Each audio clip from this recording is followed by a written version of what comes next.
बिस्मिल्लाहिर्रहमानिर्रहीम। Dear students of class 9th federal board national book foundation, हम कर रहे थे यूनिट नंबर 3 डायनामिक्स। हमारा आज का टॉपिक है मैस एंड वेट। असल में मैस एंड वेट जो है ये दो डिफरेंट टर्मिनोलॉजीज़ हैं जो कि हम मिक्सअप कर देते हैं। मैस डिफरेंट है, वेट डिफरेंट है। मैस कहते हैं quantity of a matter in a body, किसी भी चीज़ में कोई मैटर कितना है, ठीक है, वो उसका मैस कहलाता है।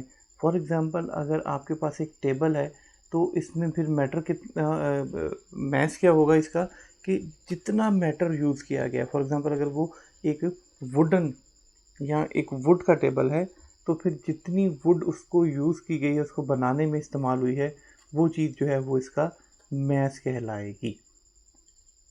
जबकि वेट एक डिफरेंट चीज़ है। वेट कहते हैं the force by which earth attracts the bodies towards इस सेंटर, जिससे ज़मीन चीज़ों को अपनी तरफ खींच रही होती है, अपने सेंटर की तरफ खींच रही होती है, वो वेट कहलाता है। जबकि मैस क्वांटिटी ऑफ मैटर है। हम जब बाज़ार में जाते हैं तो बाज़ार से हम कोई चीज़ लेते हैं तो वो बाय वेट नहीं होती बल्कि बाय मैस होती है। अगर हम कहते हैं 5 किलो तो 5 किलोग्राम्स क्या है, वो उसका जो है वो मैस है, वेट नहीं है, वज़नी नहीं है, वो मैस है, बाय मैस ले रहे हैं हम। तो ये चीज़ जो है वो मैस कहलाती है। और वेट जिससे ज़मीन चीज़ों को अपनी तरफ खींचती है तो वो W जो है वो बराबर होता है mg के। वेट बराबर होता है मैस इनटू ग्रेविटी के। अब ये बिल्कुल दो डिफरेंट चीज़ें हैं कि जो मैस है ये एक स्केलर क्वांटिटी है, जबकि वेट जो है ये एक वेक्टर क्वांटिटी है, इसका हमेशा ज़मीन की तरफ डायरेक्शन होगी। दूसरी बात, मैस का यूनिट किलोग्राम है, जबकि वेट का यूनिट जो है वो न्यूटन होता है। मैस किलोग्राम में मेजर किया जाता है, वेट न्यूटन में मेजर किया जाता है। जबकि जो मैस है वो मालूम करने के लिए, फाइंड करने के लिए हमारे पास फार्मूला होता है W=mg। अगर मैंने m निकालना है तो ये तो जाके डिवाइड हो जाएगा, तो m आ जाएगा W/g। ये मैस फाइंड आउट करने का फार्मूला है किसी भी बॉडी का। जबकि वेट फाइंड आउट करने का फार्मूला ये होता है। इसके अलावा मैस को मेजर करने के लिए जो है वो arm ordinary balance, physical balances जो है वो यूज़ किए जाते हैं, जो शॉप्स पे अक्सर हमारे हम देखने पड़े होते हैं। जबकि वेट को मेजर करने के लिए स्प्रिंग बैलेंसेस वगैरह जो है वो यूज़ किए जाते हैं, वो डिफरेंट होते हैं।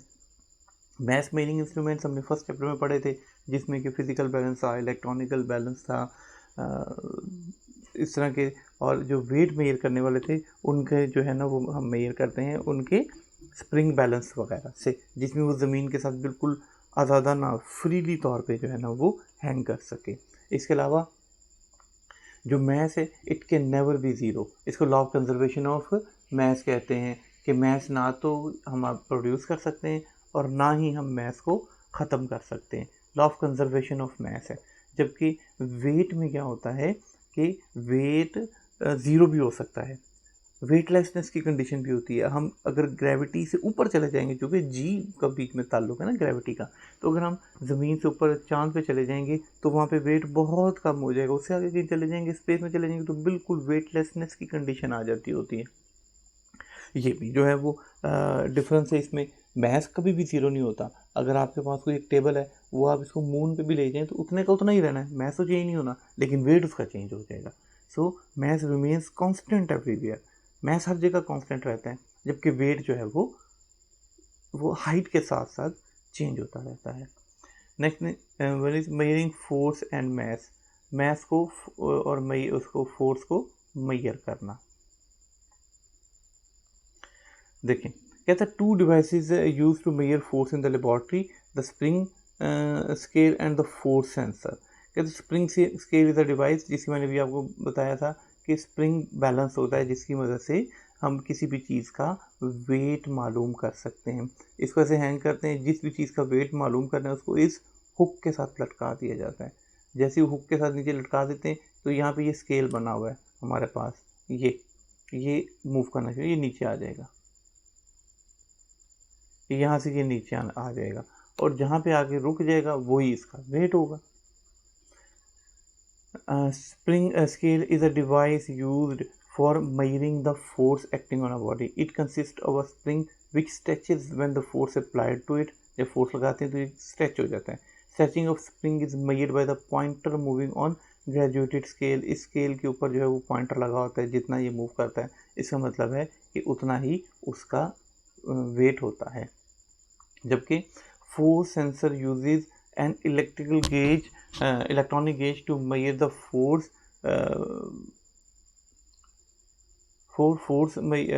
measure force with a higher degree of accuracy.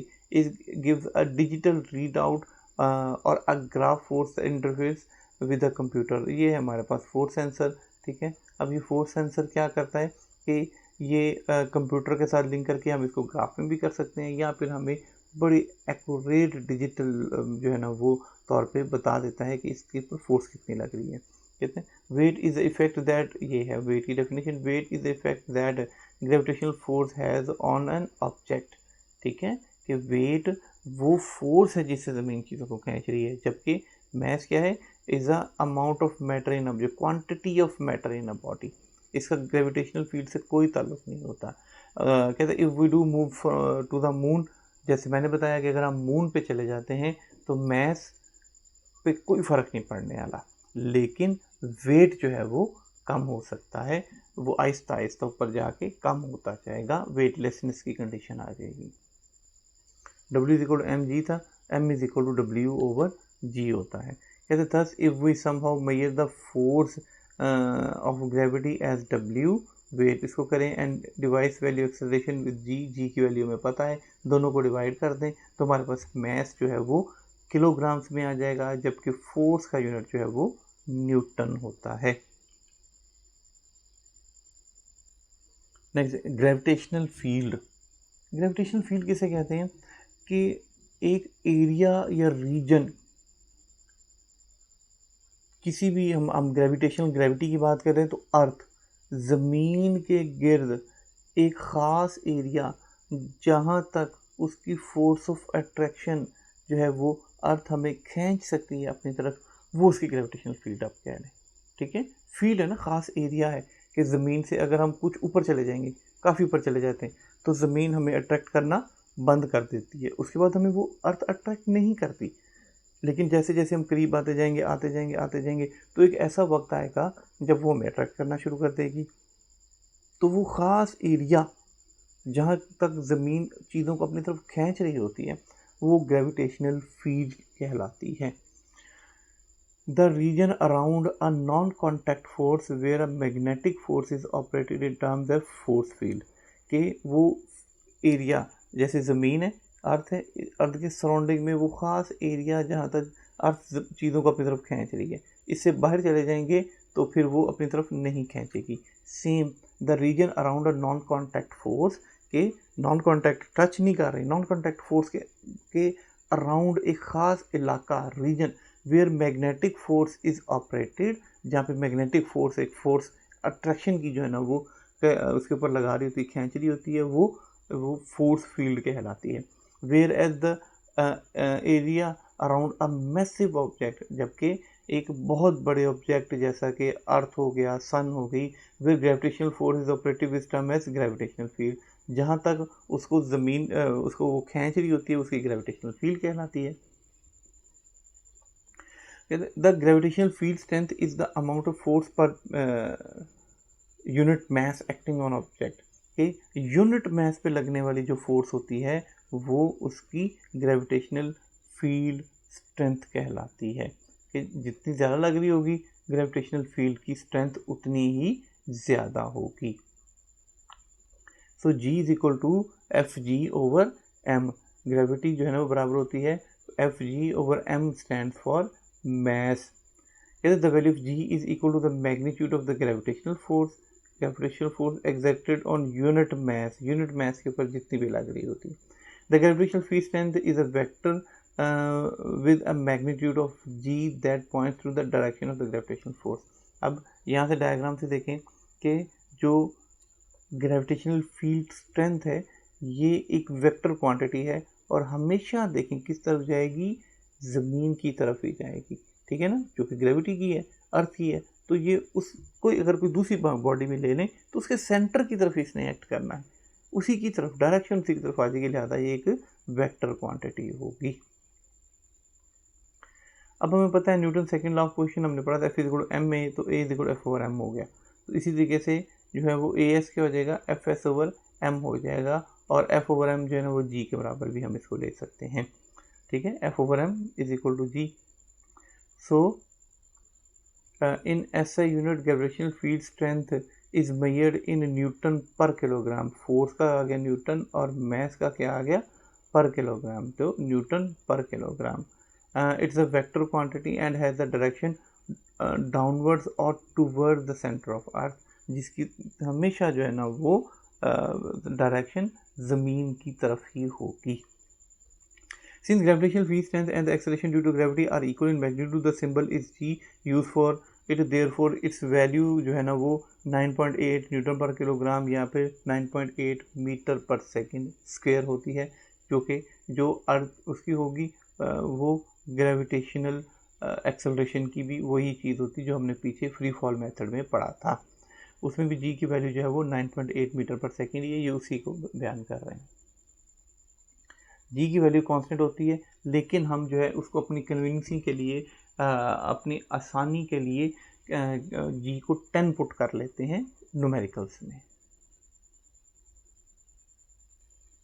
Momentum, momentum किसे कहते हैं, मोमेंटम कहते हैं product of mess and velocity. किसी भी बॉडी का मैस कितना है और उसकी वेलोसिटी कितनी है, उसका जो प्रोडक्ट है या जो मल्टीप्लाई करके मल्टीपल आएगा वो उसका मोमेंटम कहलाता है, और इसको पी से डिनोट करते हैं। ये पी जो है वो मोमेंटम को शो करता है। और क्या था पढ़ा, the product of mess and velocity, so product of mess and velocity क्या हो जाएगा, मोमेंटम हो जाएगा। मोमेंटम जो है वो एक वेक्टर क्वांटिटी है जो कि कहते हैं in the direction of the velocity, जिधर वेलोसिटी होगी उसी डायरेक्शन में मोमेंटम प्रोड्यूस होता है। So momentum is equal to M into V, एम का है किलोग्राम और वी का है मीटर पर सेकेंड, तो इसका यूनिट हो जाएगा किलोग्राम मीटर पर सेकेंड। अब जो मोमेंटम है देखें यहाँ पे दो चीज़ों पर जो है वो डिपेंड कर रहा है, मैस एंड वेलोसिटी।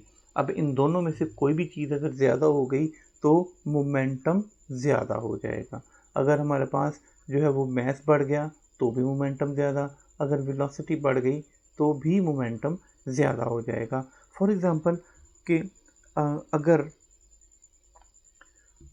कोई आपका फ्रेंड आपकी तरफ एक बाइसिकल पर आ रहा है, स्लो बाइसिकल पर आ रहा है, आप उसको सामने से पकड़ के रोक लेंगे, ठीक है, लेकिन उतनी ही स्पीड से अगर ट्रक आ रहा हो तो हम उसको रोक सकते हैं, नहीं रोक सकते।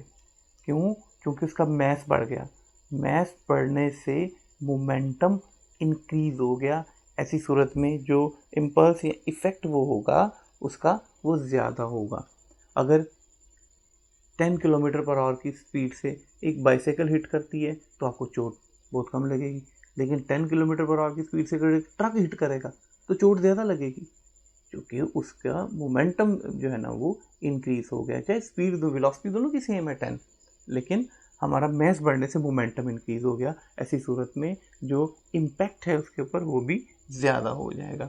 इसी तरीके से अगर हम वेलोसिटी बढ़ा दें, हमारे पास अगर एक बॉडी है जो आपकी तरफ एक आपका फ्रेंड एक बॉल फेंकते हैं, आप उसको कैच कर लेंगे, सामने से बुलेट फायर कर दे तो नहीं कैच कर सकते, क्योंकि उसकी वेलोसिटी ज़्यादा है। वेलोसिटी ज़्यादा होने की वजह से उसका इम्पैक्ट ज़्यादा हो जाएगा, और इम्पैक्ट की वजह से वही नुकसान उसकी वजह से ज़्यादा होगा, क्योंकि वेलोसिटी बढ़ गई तो फिर मोमेंटम भी बढ़ गया उसका। इन दोनों में से कोई भी चीज़ बढ़ गई तो मोमेंटम बढ़ जाएगा। Next, force and change in momentum, कि जब किसी बॉडी पे फोर्स लगे तो उसका मोमेंटम चेंज हो जाता है। यानी कि अगर बॉडी है, उस बॉडी पे फोर्स लगे, फोर्स लगने के बाद उसका मोमेंटम चेंज हो जाएगा। मिसाल के तौर पे अगर आप बाइसाइकिल पे जा रहे हैं, ठीक है, आपकी स्पीड कम है, अब पीछे से जो है ना, इसका मतलब आपकी मोमेंटम भी कम है थोड़ा, अब पीछे से आपका फ्रेंड पीछे से धक्का लगाना शुरू कर दे तो आपकी वेलोसिटी इंक्रीज हो जाएगी। वेलोसिटी इंक्रीज होने से मोमेंटम भी इंक्रीज हो गया, मोमेंटम बढ़ जाएगा उससे। जब वो मोमेंटम इंक्रीज हो जाएगा तो फिर ये बात आएगी कितने टाइम के लिए फोर्स उसके ऊपर लगी। अब फॉर एग्जांपल आपको पता है Newton second law F is equal to M A कि force is equal to the product of mass into acceleration.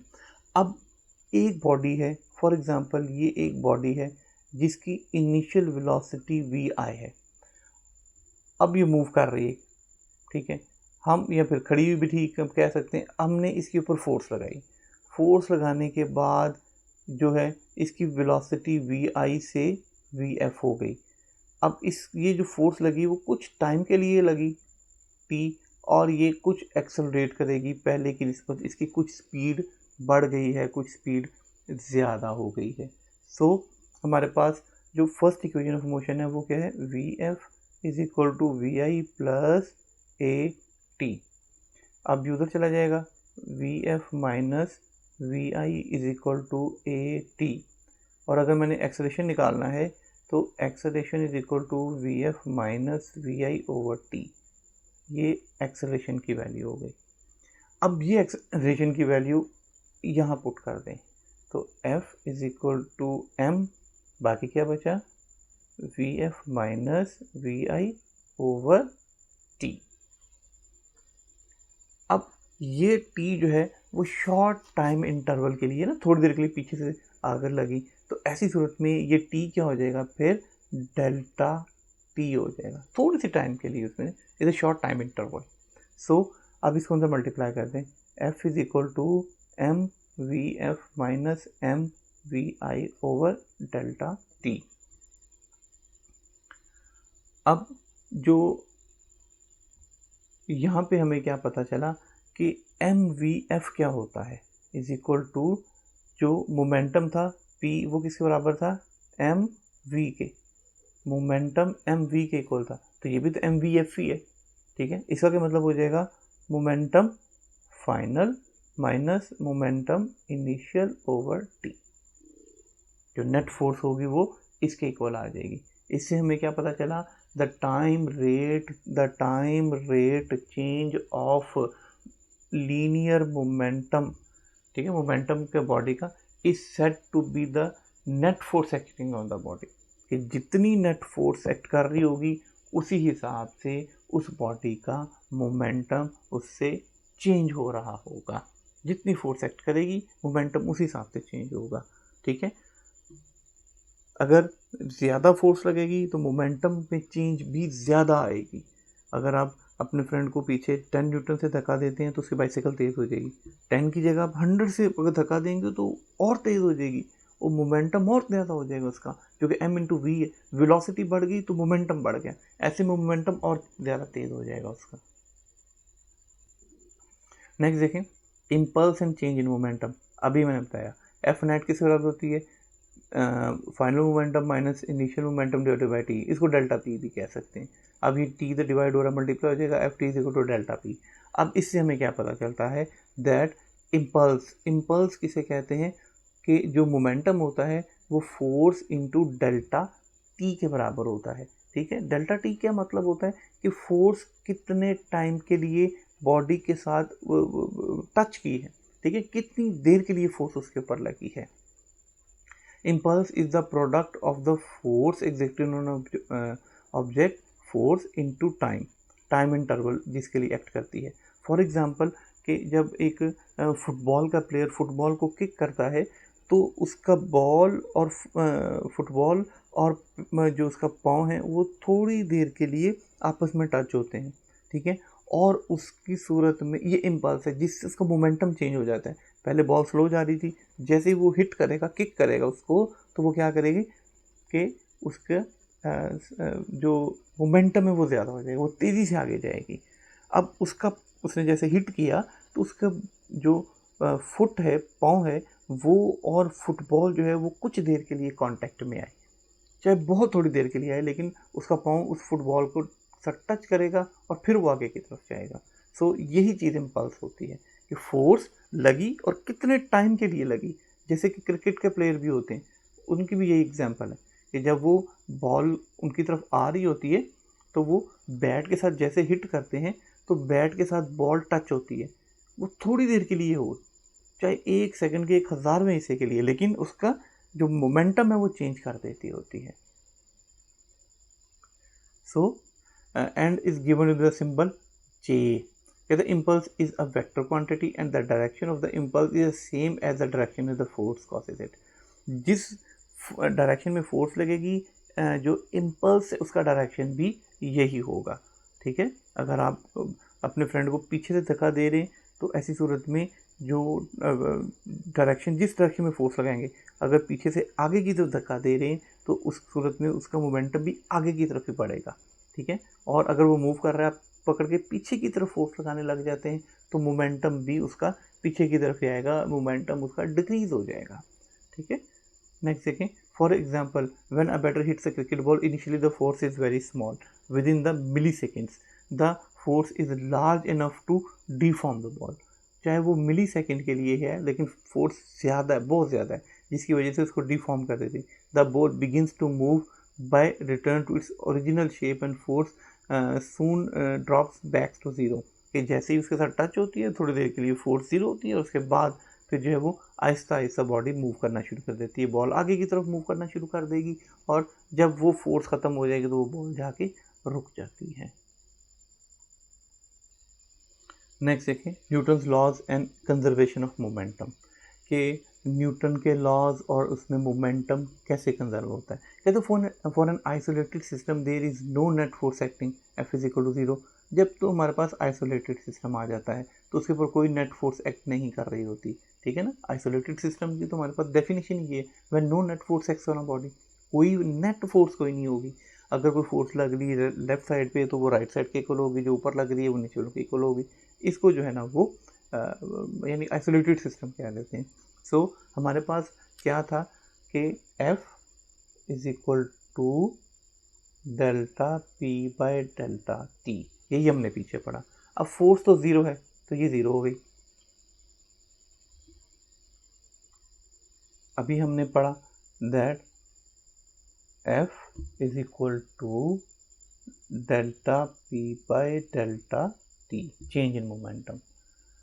अब जो law of conservation of momentum है, कोई फोर्स नहीं होती, ऐसी सूरत में फोर्स तो हो गई ज़ीरो, तो zero is equal to delta P by delta T, यानी change in momentum divided by change in time. अब डेल्टा P है ना, तो ज़ीरो हमारे पास क्या हो जाएगा, मोमेंटम, तो वो ये क्या हो जाएगा, final minus initial over delta T। अब डेल्टा P इधर डिवाइड हो रहा है, उधर मल्टीप्लाई होगा, ज़ीरो से मल्टीप्लाई होगा, क्या हो जाएगा, ज़ीरो। तो ऐसी सूरत में zero is equal to final minus initial. अब इसको उठा के उधर ले जाएंगे, initial momentum is equal to final momentum. अब मोमेंटम हमारे हमने भी पढ़ा था क्या होता है, मैस इनटू वेलोसिटी, तो इसकी जगह पे क्या कर देंगे, M V I is equal to M V F, यानी कि एम वी आई क्या है हमारे पास, initial momentum is equal to क्या हो जाएगा, फाइनल मोमेंटम। सो जो इनिशियल मोमेंटम है वो फाइनल मोमेंटम के इक्वल होगा। सो इससे हमें क्या पता चला, in the absence of external force in an isolated system जिसमें हो गया, उसमें टोटल जो फाइनल मोमेंटम है और जो इनिशियल मोमेंटम है वो हमेशा इक्वल होंगे if no external force acts on it, अगर कोई भी बाहर से एक्सटर्नल फोर्स आके उसके ऊपर एक्ट नहीं करती तो। The momentum of isolated system remains constant, उसके लिए वो एक एग्जांपल गन की है, कहते हैं कंसीडर एन आइसोलेटेड सिस्टम, एक आइसोलेटेड सिस्टम है, कोई नेट फोर्स नहीं उसके ऊपर, of the bullet mass B मतलब mass of bullet, and a gun of mass G, और गन जिसका मैस जी है, such that before firing the initial momentum P I is equal to zero, जब तक bullet fire नहीं की गई उसका जो इनिशियल मोमेंटम था वो अपनी जगह पे वो ज़ीरो था। नेक्स्ट जगह कहते हैं after firing the bullet moves with velocity b, जैसे बुलेट फायर की जाती है तो वेलोसिटी b से आगे की तरफ जाती है, इन द डायरेक्शन और आगे की तरफ, और जो राइफल होगी, गन होगी, वो रिकॉइल करके झटके के साथ पीछे आएगी with the velocity of vg, मतलब velocity of gun in the direction such that the total momentum pf is 0। ठीक है, तो फाइनल तो हमेशा 0 होगा। इस तरीके से जो law of conservation of momentum है उसके मुताबिक जो फाइनल मोमेंटम है और जो इनिशियल मोमेंटम है, ठीक है, वो दोनों एक दूसरे के क्या होने चाहिए, बराबर होने चाहिए। ये दोनों तो एक दूसरे के इक्वल होने चाहिए, और ये ज़ीरो भी होना चाहिए। इनिशियल मोमेंटम और फाइनल मोमेंटम जो है वो ज़ीरो भी होना चाहिए, दोनों इक्वल टू ज़ीरो होने चाहिए। अब जो जो हमारे पास फाइनल मोमेंटम था वो क्या था, मास of bullet into velocity of bullet जो है प्लस मास ऑफ गन, और वेलोसिटी ऑफ गन जो है वो 0 होना चाहिए, क्योंकि बुलेट फायर करने से पहले दोनों सूरतों में 0 है। अब अगर हम जो है वो यहाँ से इसको उठा के दूसरी तरफ लेके जाएं तो मतलब क्या आ गया हमारे पास, mass of bullet velocity of bullet is equal to, पता चलेगा, माइनस मास ऑफ गन और velocity of gun.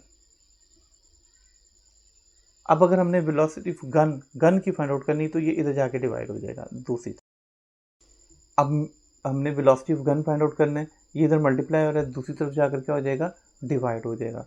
So minus velocity of gun क्या हो जाएगा, mass of bullet velocity of bullet over mass of gun. अब ये minus है, इस तरफ हम इसको दोनों तरफ माइनस से मल्टीप्लाई कर देते हैं, ये माइनस खत्म करने के लिए। इसको भी माइनस से मल्टीप्लाई करेंगे, इसको भी, तो ये माइनस से माइनस क्या हो जाएगा, plus. So velocity of gun is equal to minus, हमारे पास आ जाएगा मास ऑफ गन और वेलोसिटी मास ऑफ बुलेट और velocity of bullet over mass of gun. अब ये वेलोसिटी निकलेगी गन की वेलोसिटी, और ये साथ में क्या आ गया, माइनस। माइनस क्या शो कर रहा है कि ये ऑपोजिट डायरेक्शन में हो जाएगी। नेगेटिव साइन जो इंडिकेट कर रहा है कि velocity of the gun is opposite to the velocity of body, कि अगर बुलेट जो है वो आगे की तरफ जाएगी तो गन क्या करेगी, ये पीछे की तरफ आएगी, ऑपोजिट डायरेक्शन में पीछे को रिकॉइल करेगी। और यही जो है ना वो जो है वो law of conservation of momentum के मुताबिक है। सो ये मास जो कि गन का बहुत ज़्यादा है बुलेट की निस्बत, जिस वजह से उसका रिकॉइल बहुत कम होगा। अगर बुलेट का फायर भी बहुत मास भी ज़्यादा हो तो रिकॉइल वो भी बहुत ज़्यादा होगा, उसका रिकॉइल भी बहुत ज़्यादा होगा। हमारा आज का लेक्चर यहीं तक था। आज हमारा ये चैप्टर ख़त्म हो गया है। इंशाल्लाह नेक्स्ट लेक्चर में हम इस चैप्टर के न्यूमेरिकल करेंगे। ये बहुत इंपॉर्टेंट है, चैप्टर नंबर 2, 3, 4 ये, और इम्पॉर्टेंट, सबसे मोस्ट इम्पॉर्टेंट चैप्टर्स में से हैं, जिसमें से आपको न्यूमेरिकल्स काफ़ी आते हैं। अगर फिर भी कुछ स्टिल कन्फ्यूजन है, कुछ क्वेश्चन है, क्यूरीज हैं, कुछ पूछना चाहते हैं, तो आप कमेंट सेक्शन में जाएँ और वहाँ पे कमेंट करें, इंशाल्लाह उसका रिप्लाई किया जाएगा। Thanks for watching.